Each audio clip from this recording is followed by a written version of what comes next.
It began, as so many things do, with a simple, good intention. The air, crisp and biting with the promise of late autumn, was filled with the scent of roasted chestnuts and damp earth, a fragrance I had always associated with family gatherings. This year, I had decided to make a truly grand gesture. My son, Mark, and his wife, Clara, were celebrating their 25th wedding anniversary, and I had been planning a surprise party for them for months. It was to be a tribute to their enduring love, a testament to the family we had built.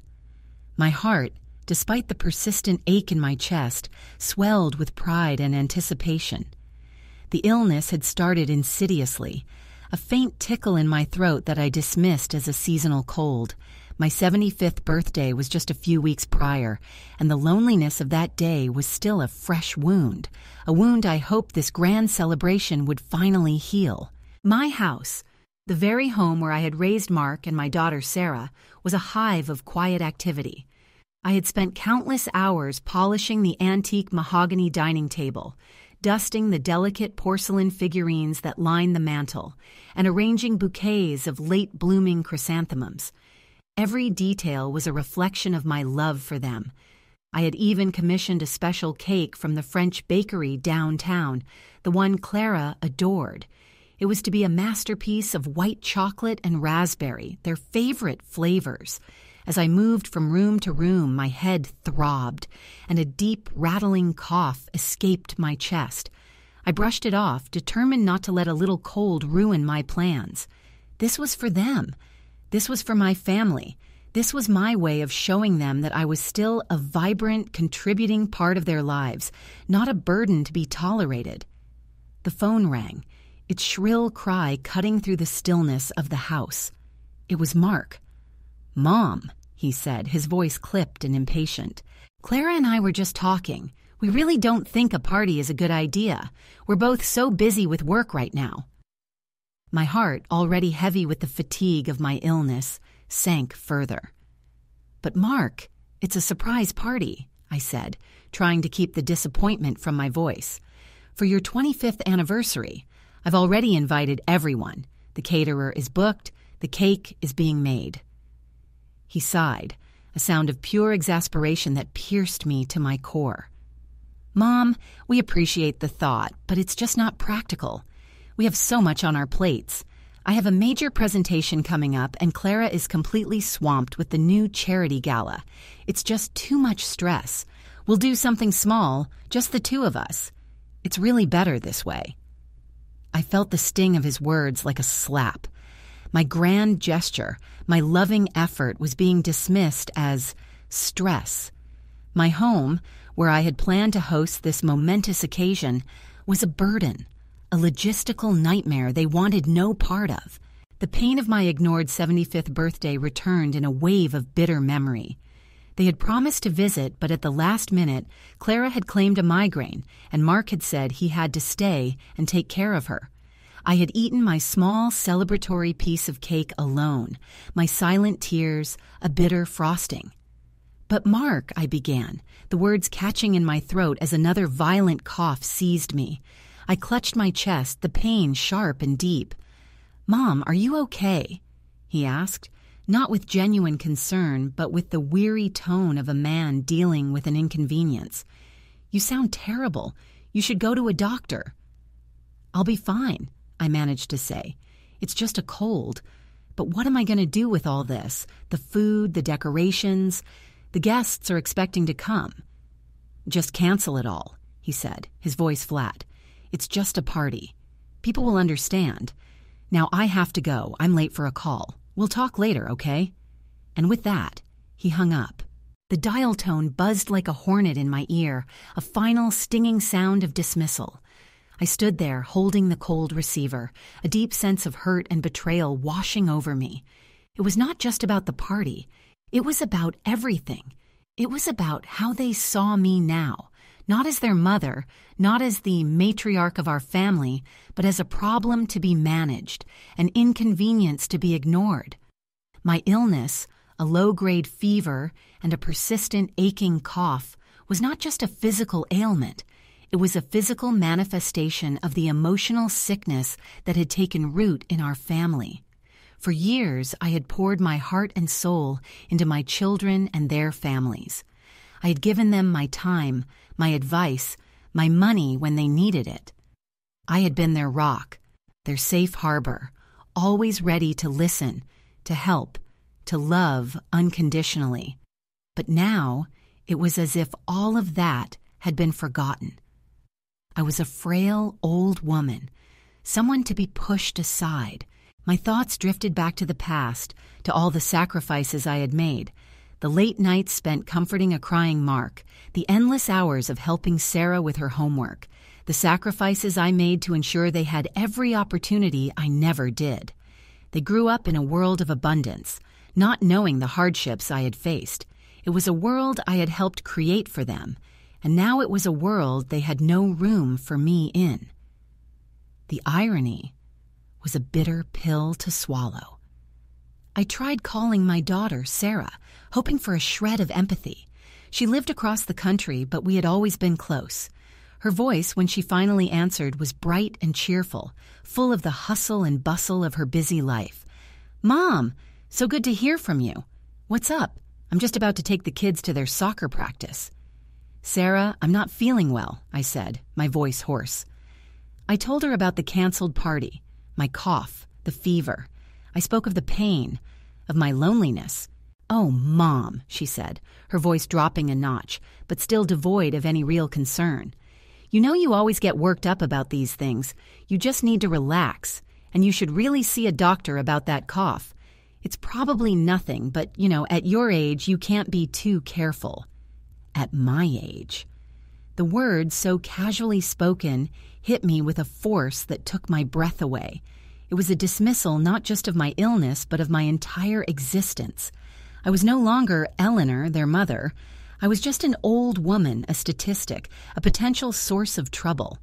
She didn't offer to fly out to help, or even to just talk to me about my feelings. Instead, she offered platitudes and a veiled warning about the risks of being old.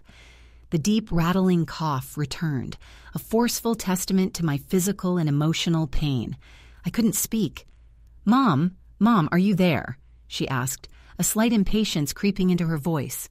"Look, I've got to go. The kids are waiting. You should call Mark if you need anything, okay? He's right there. We'll talk soon." And with that, she was gone. I was alone. The house, once so full of my loving plans, now felt cold and empty. The chrysanthemums drooped in their vases, their cheerful yellow a cruel mockery of my despair. The phone, once a lifeline, now lay silently on its cradle, a monument to my abandonment. The physical pain in my chest, the heat of the fever, the relentless cough, they all coalesced into a single, agonizing truth. My children had abandoned me, not in a dramatic, cinematic way, but slowly, subtly, like a tide going out. I was a boat stranded on a dry shore, forgotten and alone. The tears, hot and bitter, streamed down my face, a silent tribute to a love that had become a one-way street. The house, the home I had built with so much love, felt like a cage where I was trapped with my memories, my illness, and the cold, hard reality of my children's indifference. I sank onto the sofa, the meticulously fluffed cushions offering little comfort. The evening descended, a blanket of darkness that matched the despair in my soul. I was sick, and my children, the very people for whom I had sacrificed everything, were nowhere to be found. The ache in my chest was not just from the cough, it was from a broken heart. The next few days were a blur of fevered dreams and agonizing reality. The illness had taken a firm hold. The world around me shrank to the four walls of my bedroom, the oppressive heat of the fever a constant companion. My cough, once a mere inconvenience, had become a rasping, deep-seated agony that left me breathless and weak. I tried to call my children again, but my hand trembled so violently that I could barely dial the numbers. When I finally managed to get through to Mark, the conversation was brief and sterile. "Mom, I told you to go to the doctor," he said, his voice a drone of paternalistic annoyance. "Why didn't you listen? You can't blame me for being busy." I could hear Clara's muffled voice in the background, likely complaining about the inconvenience of it all. They were a team, a united front against the burden that I had become. They saw my illness as a failure on my part, a stubborn refusal to just get better. My plea for help, a choked-out whisper of, "I can't get out of bed," was met with a suggestion to call a taxi and a swift, heartless click of the phone. The loneliness was a physical presence in the room, more real than the furniture. It sat on the edge of my bed, its cold hand resting on my forehead, mocking me with memories of my children's childhood.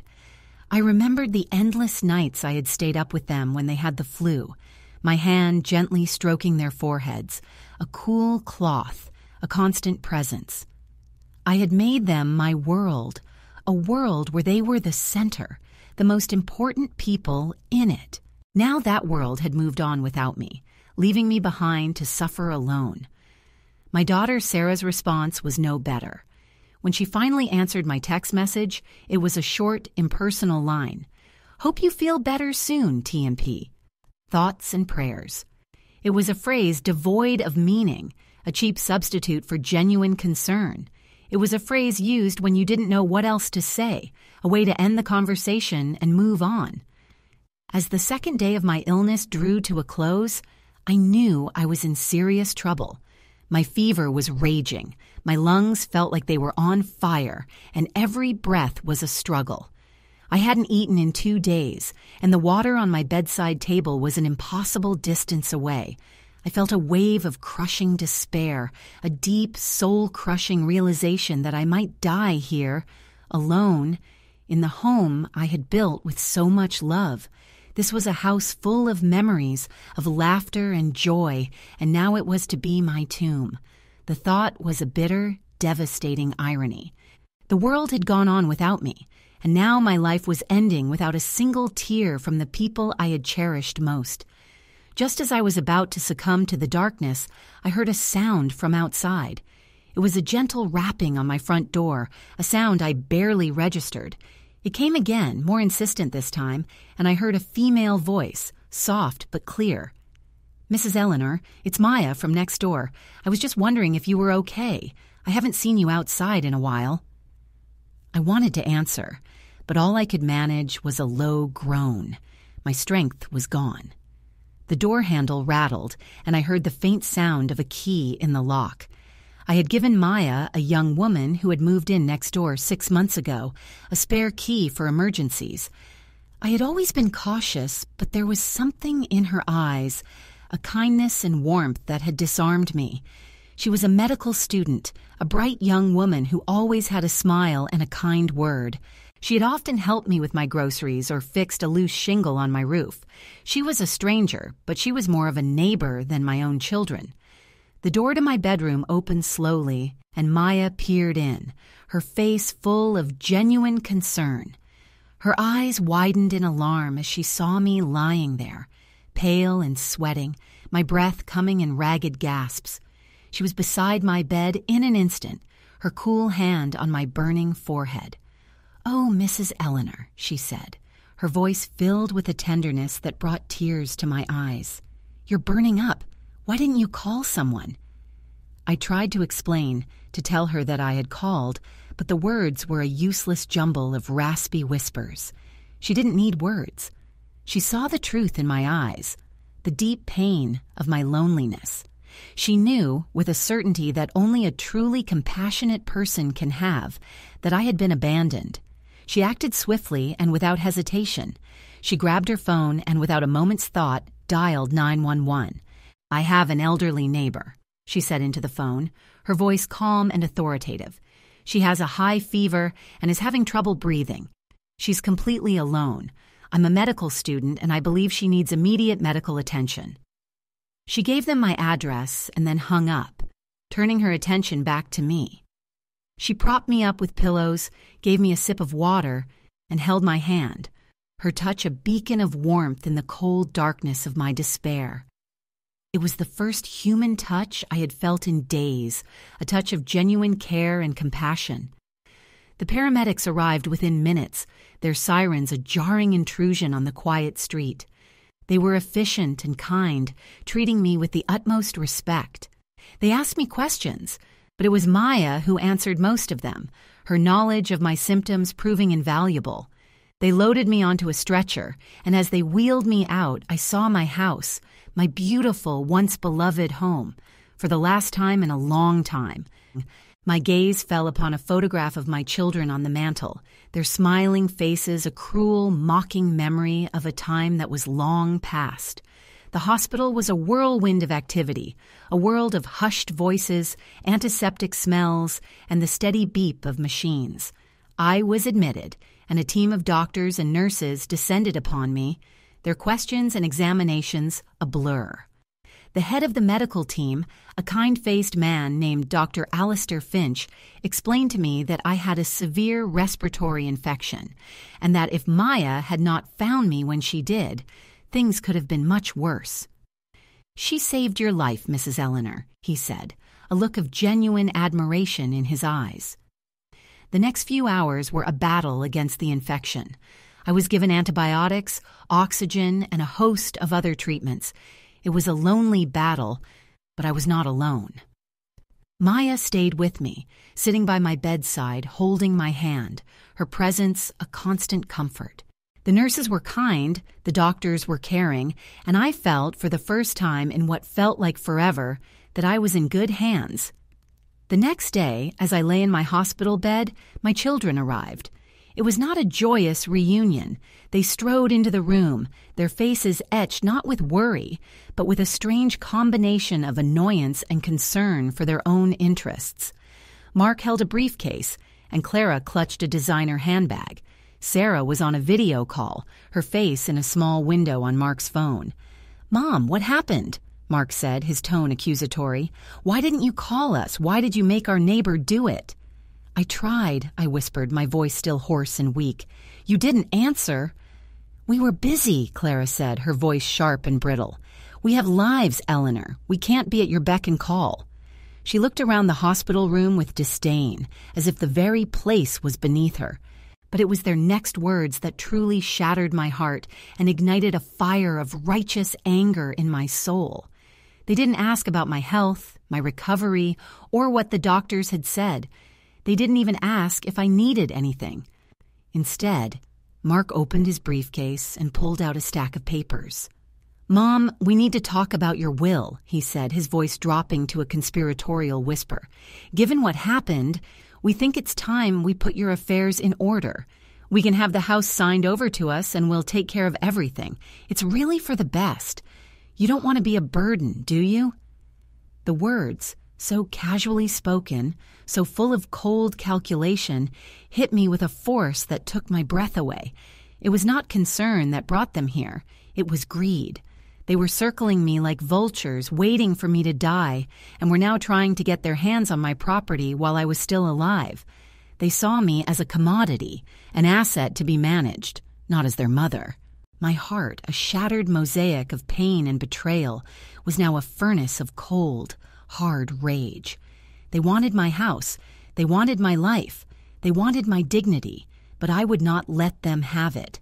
The fire of my righteous indignation burned brighter than any fever. I was not a burden. I was a person, a woman, and I would not be discarded so easily. The battle had begun. My recovery was a slow and arduous process, but it was not a lonely one. Maya, the young woman who had saved my life, became my constant companion. She visited me every day, bringing me books to read, helping me with my meals, and simply sitting with me, her presence a comforting balm to my wounded spirit. We talked for hours, not about my illness or my children's betrayal, but about her life, her dreams of becoming a doctor, and her struggles as a medical student.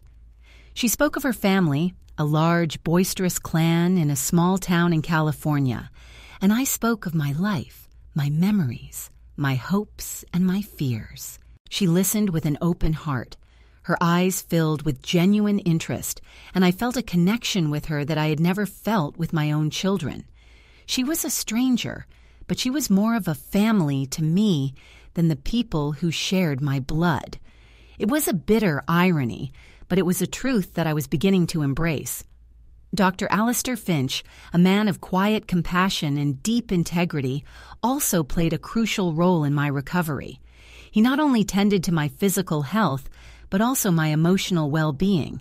He would often stop by my room just to talk, his questions thoughtful and his words kind. He had seen the way my children had treated me, and he saw the pain in my eyes. He never judged, never offered unsolicited advice, but his presence alone was a source of strength. He spoke to me of his own experiences, of the importance of finding your own purpose in life, regardless of your age, and of the power of human connection. He saw me not as a frail old woman, but as a person with a story, a person who deserved to be heard and valued. His kindness and the unwavering support of Maya gave me the strength to not only recover, but to start thinking about my future. The children, of course, were still circling like vultures. They called me every day not to check on my health, but to push me to sign the papers they had left. Mark was particularly insistent, his voice a relentless hammer of guilt and manipulation.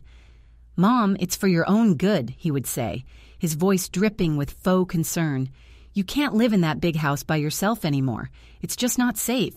This is the best way. We'll take care of everything." He painted a picture of a bleak future for me, a future of loneliness and dependency, a future where I would be nothing more than a burden. He wanted to sell my house, the home where I had raised him and Sarah, the home that was the last physical connection to my late husband, my sanctuary, and use the money for his own purposes. The irony was a bitter pill to swallow. He wanted to steal my home, the very place he had grown up, and he was using my illness as an excuse to do it. Clara, my daughter-in-law, was no better. She would call and talk about the headaches she had because of my stubbornness and the financial drain I was on them. She saw me as a problem to be solved, a roadblock to their own ambitions. She'd never been a fan of me, her cold politeness a thin veil for her disdain. Her motive was pure greed, a desire to get her hands on my assets and use them for her own lavish lifestyle. She saw my house as a financial asset, not a home. She saw me as a source of money, not a mother. It was a cold, hard truth that hurt more than any physical pain. My daughter Sarah, who lived across the country, was still the same. She would call and talk about her kids, her job, her life, but never about me. She would mention my situation in passing, her voice full of a detached sympathy that was more insulting than her brother's overt greed. She was too busy, too wrapped up in her own world to see the pain in my heart. She had become a stranger to me, a person who shared my blood but not my soul. It was a bitter realization, a painful acknowledgement of a love that had faded with distance and time. As I listened to their endless calls, their words of fake concern and veiled threats, a cold, hard resolve began to form in my heart. I would not be a victim. I would not be a burden. I would not let them steal my life, my home, my dignity. They thought I was a helpless old woman, a relic of a bygone era. But they were wrong. They were so wrong. They did not know the truth. They did not know about my secret asset. The secret was a legacy from a distant relative, my great-aunt Martha, a woman of fierce independence and an iron will. She had passed away 5 years ago, leaving me a substantial inheritance in a trust fund. "Don't tell a soul, Eleanor," she had told me in her will, her words as sharp and clear as if she were standing right in front of me. "People will only see you as a source of money, not as a person. Use it wisely for yourself, for a rainy day, for a new beginning. They will not know of it. It will be your secret, your strength." Her words had been a prophecy.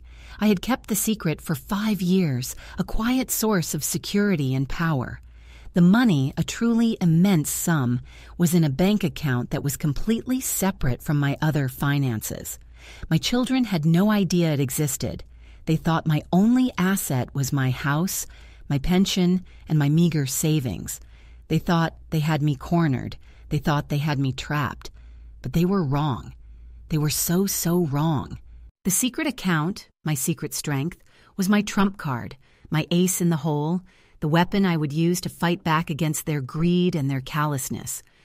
As I lay in my hospital bed, I began to plot my revenge, not a revenge of anger or cruelty, but a revenge of dignity, a revenge of justice. I would use my secret asset to not only save myself, but to teach my children a lesson they would never, ever forget. I would not be a victim. I would be a survivor. I would be a victor. I would not let them steal my life, my dignity, my home. They would pay for their greed. They would pay for their cruelty. They would pay for their betrayal. I had a new resolve, a new purpose, a new reason to live. I was not just recovering from an illness. I was preparing for a war for my dignity, a war for my life, a war I was determined to win. The days passed, and my strength returned. The cough was gone. The fever was a distant memory.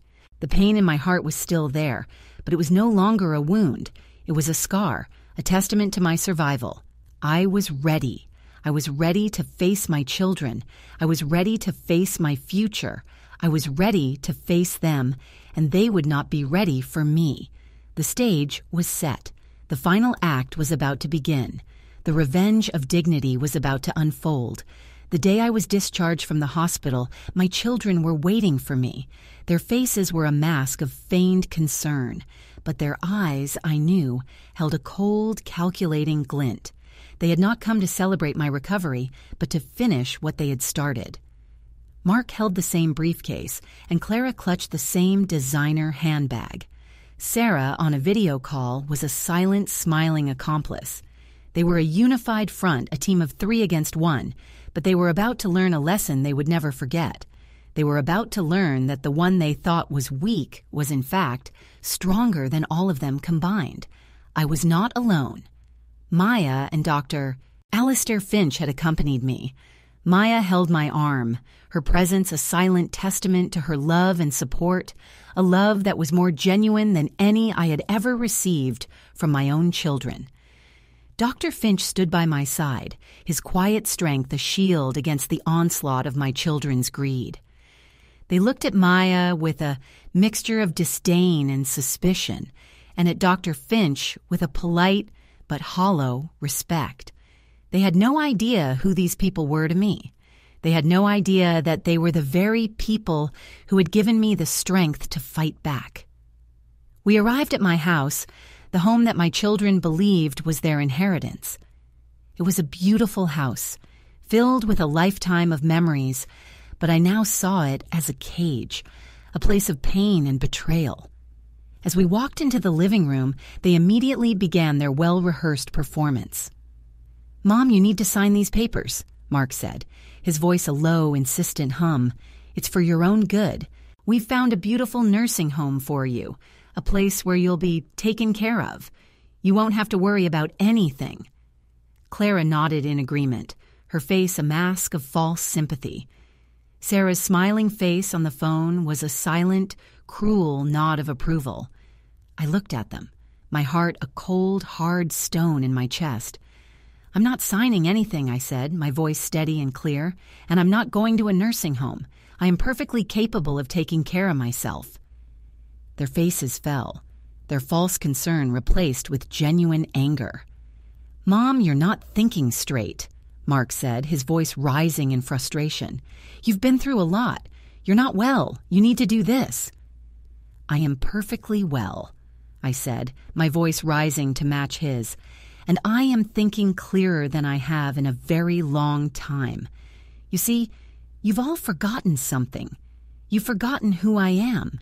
You've forgotten that I am a woman with a mind of her own, a woman who is not a burden, a woman who is not a commodity to be bought and sold." I looked at them, one by one. their faces a canvas of greed and betrayal. You were all so quick to abandon me when I got sick. You were so quick to talk about my will, my house, my assets. But you forgot that I had a life of my own, a life that did not revolve around your whims and your greed. I then took a deep breath and delivered the first blow. I want you to know, I said, my voice a calm, steady blade, that I have already sold the house. The words hung in the air, a shocking, devastating truth. They stood there, stunned, their mouths agape, their faces a study in disbelief. "What?"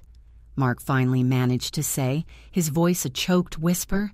"You can't do that. You need our permission. It's our inheritance." "It was my house," I said, my voice as cold as ice, "and it was my decision. You see, I had a secret that you knew nothing about, a secret that allowed me to do this."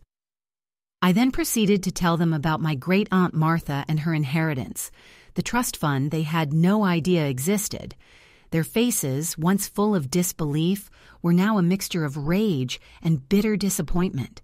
They had been so close, so very close to getting their hands on my house, and now it was gone, snatched from their grasp by a woman they had so callously abandoned. They had lost everything. "I have already used the money from the sale of the house to purchase a new home," I said, a small, triumphant smile playing on my lips.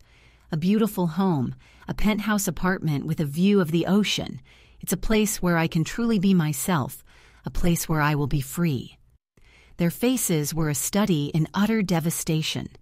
The greedy look in their eyes was replaced by a look of sheer, unadulterated loss. They had lost not only the house, but they had also lost their mother, a mother who had loved them unconditionally, a mother they had so carelessly discarded.